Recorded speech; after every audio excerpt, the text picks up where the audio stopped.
Cerita ini berasal dari sebuah desa kecil di Jawa Tengah pada tahun ke-2004.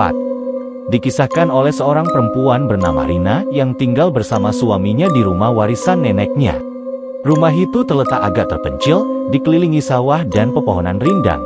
Sejak pindah ke sana, Rina merasa ada yang tidak biasa, terutama dari kamar tamu yang selalu dibiarkan kosong.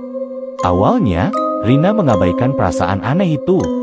Namun, setelah beberapa minggu, kejadian-kejadian ganjil mulai muncul. Setiap tengah malam, ia mendengar suara kursi bergeser dari arah kamar tamu. Padahal, tidak ada siapa-siapa yang tinggal di sana.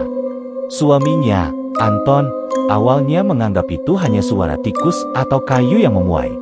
Namun, puncaknya terjadi saat Rina sedang sendirian di rumah karena Anton dinas luar kota. Malam itu, hujan turun sangat deras, petir menyambar-nyambar. Rina yang sedang membaca buku di ruang tengah, mendengar suara pintu kamar tamu terbuka sendiri.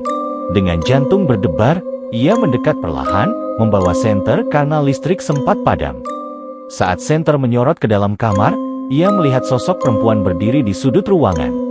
Rambutnya panjang menutupi wajah, bajunya putih lusuh dan basah seperti habis kehujanan.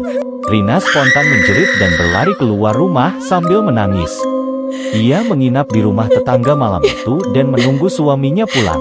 Keesokan harinya, Anton pulang dan langsung mengecek kamar tamu. Tidak ada siapa-siapa, tapi lantai kamar basah seperti bekas diinjak orang yang baru saja kehujanan.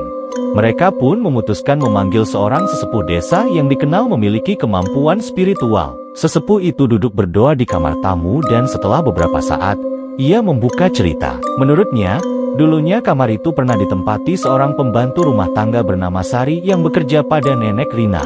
Sari bunuh diri di kamar itu karena diperkosa oleh seorang tamu keluarga. Kasus itu ditutup rapat-rapat karena dianggap aib keluarga. Jin Korin yang menyerupai sosok Sari tidak tenang. Katanya, karena tak ada keadilan baginya, sehingga ia masih bergentayangan di sekitar rumah itu. Setelah mendengar kisah itu, Rina dan Anton memutuskan melakukan doa dan mengadakan selamatan untuk almarhumah Sari. Mereka juga merapikan kamar tamu, mengganti cat dinding dan perabotan lama. Sejak saat itu, suara-suara aneh tidak pernah terdengar lagi. Namun, Rina mengaku hingga kini, setiap kali melewati kamar itu saat malam hari, ia masih merasa ada mata yang mengawasinya. Dan kamar tamu itu tetap kosong, tidak pernah digunakan lagi.